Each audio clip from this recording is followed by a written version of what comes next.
2 to 3 page سے زیادہ exceed کر جاتے ہیں تو اس کو جب ہم اپنی میموری میں سیو کرنا چاہتے ہیں اور چاہتے ہیں کہ وہ ہمیں بعد میں بھی یاد رہے اور ہماری پرماننٹ میموری میں سیو ہو جائے، تو اس طریقے اس میتھڈ کو ہم لانگ ٹرم ریویژن کہتے ہیں۔ اچھا، یہ جو ہمارا ہاتھ ہے، اس میں آپ کو یہ جو انگلیوں پہ پورس نظر آ رہے ہیں، یہ اللہ تعالیٰ نے اس لیے بنائے کہ ہم جب اس کا ذکر کریں تو ان انگلیوں میں ہم ان کا شمار کریں۔ تو دنیاوی کاموں میں اسپیشلی جو اسٹڈی ہے اس میں بھی یہ جو پورس ہوتے ہیں یہ بڑے انگلیوں کے، یہ بہت زیادہ ہمارے لیے ہیلپ فل ثابت ہوتا ہے۔ جب شارٹ ٹرم آپ ریویژن کریں یا لانگ ٹرم، تو اپنی نوٹ بک میں بھی لکھیں، لیکن اگر آپ نوٹ بک میں نہیں لکھ رہے ہیں، اس وقت آپ کے پاس نوٹ بک نہیں ہے، آپ کسی ٹریولنگ اس کالج یا اسکول سے آ رہے ہیں اور آپ انگلیوں میں جلدی سے جلدی ریوائز کریں، تو یہ فنگر ٹپس ہے، اس پہ آپ پوائنٹس ریوائز کر لیجئے کہ اچھا اس کا یہ فارمولا تھا، اس کی یہ ڈیفینیشن تھی، اس میں یہ فیکٹس یوز ہوئے، تو دیز آر ویری ہیلپ فل، اور یہ آپ یاد رکھیں گے کہ بھئی اتنے فیکٹس تھے، اس کے اتنے فارمولا تھے، اور اس طریقے سے بہت آسانی سے یاد ہو جاتا ہے۔ لانگ ٹرم ریویژن کا طریقہ یہ ہے کہ یہ تھیوریٹیکل سبجیکٹ کے لیے ہوتا ہے، اور اس میں اتنی جلدی جو ہے 2 سے 3 پیجز سے زیادہ اگر آنسر لانگ ہو جائیں تو وہ لرن کرنے میں، میموری میں سیو کرنے میں ٹائم لگتا ہے، تو اس کا طریقہ کار یہ ہوتا ہے کہ آپ اس جو بھی آپ پیراگراف کو پڑھیں تھوڑا چنکس میں پہلے بھی آپ کو یہ بتا چکی ہوں اسٹڈی کا طریقہ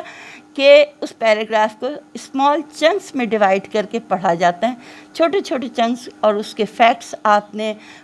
معلوم کرنے ہوتے ہیں، اور اس کو پھر اپنی نوٹ بک میں لکھنا ہوتا ہے، اور پھر نوٹ بک کے بعد جب آپ ریویژن کریں تو یہ فنگر ٹپس کا استعمال کریں۔ اچھا، اور جب آپ دیکھیں گے کہ لانگ ٹرم کویسچن کو آپ یاد کرنے کی کوشش کریں تو 1 سے 2 بار آپ اس کو پڑھیں، اور اس کے بعد آپ اس بک کو بند کر دیں، اس نوٹس کو بند کر دیں، کوئی بھی رف کاپی لے لیں، کوئی بھی نوٹ بک لے لیں، اور اس پہ جو بھی آپ کو یاد ہے فیکٹس، کوئی خوبصورتی سے لکھنے کی ضرورت نہیں ہے، صرف آپ کا مقصد اپنے برین میں سیو کرنا ہے، اس وجہ سے آپ اس کے پوائنٹس جو ہے پوائنٹس کی شکل میں، بلٹ کی شکل میں اس پوائنٹس کو، ان کی جو خاص خاص باتیں ہیں، اس کی جو ہیڈنگس ہیں، اسپیشلی لانگ ٹرم کویسچن کے ریویژن کا طریقہ یہ ہوتا ہے کہ اس کی جتنی بھی ہیڈنگس ہوتی ہیں وہ آپ کو فنگر ٹپس میں یاد ہونی چاہیے کہ جو فلاں کویسچن تھا اس کی جو، اچھا کویسچن رٹنے کی آپ کو کوئی ضرورت نہیں ہے، صرف آپ ہیڈنگ کو یاد رکھیں، اپنے میموری میں سیف رکھیں، اور you have to write the answer by your اون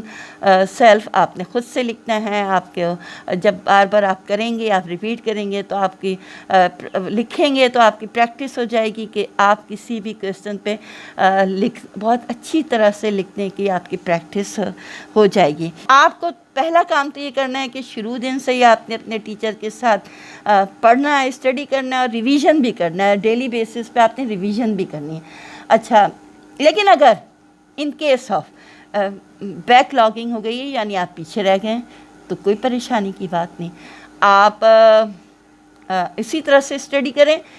جس طرح سے آپ کو آپ کے ٹیچر پڑھا رہے ہیں، لیکن سیٹرڈے اینڈ سنڈے یا کوئی بھی ہماری اکثر چھٹیاں آ جاتی ہیں، دیٹ آر ویری ہیلپ فل، ہمارے اسٹوڈنٹ کے لیے بڑے اچھے مواقع ہوتے ہیں کہ اس میں وہ جو بھی ریویژن اگر نہیں کر سکے ہیں تو سیٹرڈے کی دن، سنڈے کے دن آپ اس ڈے کو ایز اے ویکینڈ منانے کے بجائے، فرینڈس کے ساتھ باہر جا کے انجوائمنٹ کے بجائے آپ اس کو ہیلپ فل اس کا یوٹیلائز کریں، اور اس بیک لاگنگ کو، یعنی جو بھی آپ کا نقصان ہوا ہے اس ریویژن کا، اس کو آپ پورا کریں، اور اس روز آپ بیٹھ کے جو ہے زیادہ ٹائم اسٹڈی کو دیں، اور نوٹس رہ گئے ہیں اس کو کمپلیٹ کریں، ریویژن رہ گئی ہے تو اس کو کمپلیٹ کریں۔ اور ریویژن کا سب سے اچھا طریقہ یہ ہوتا ہے کہ آپ نے کبھی بھی رٹنا نہیں ہے، ایک تو پہلی بات، اور مطلب کوئی بھی چیز آپ نے رٹنا نہیں ہے، بلکہ آپ نے اپنے مائنڈ میں ویژولائز کر کے ان پوائنٹس کو جو آپ نے اس کویسچن کے جتنے بھی ہیڈنگس ہیں یا سب ہیڈنگس ہیں یا جتنے بھی فیکٹس ہیں اس کو ویژولائز کر کے آپ نے میمورائز کرنا ہے. یعنی کہ اچھا وہ فلاں ٹاپک تھا تو اس کا پرپز یہ تھا، اس کی بیک گراؤنڈ یہ تھا، اس میں یہ فارمولا، یعنی ہر چیز آپ کو کمرے میں اگر آپ اکیلے ہیں، آپ کو نیند آ رہی ہے تو آپ تھوڑا سا بول کے بھی کر سکتے ہیں. اس طرح اس سے آپ کی نیند بھی ختم ہو جائے گی اور آپ کا جو ہے ریویژن بھی اچھا ہو جائے گا. لیکن جو بھی اسٹوڈنٹس ہوتے ہیں، اسپیشلی جو پوزیشن ہولڈرس ہوتے ہیں، وہ ہمیشہ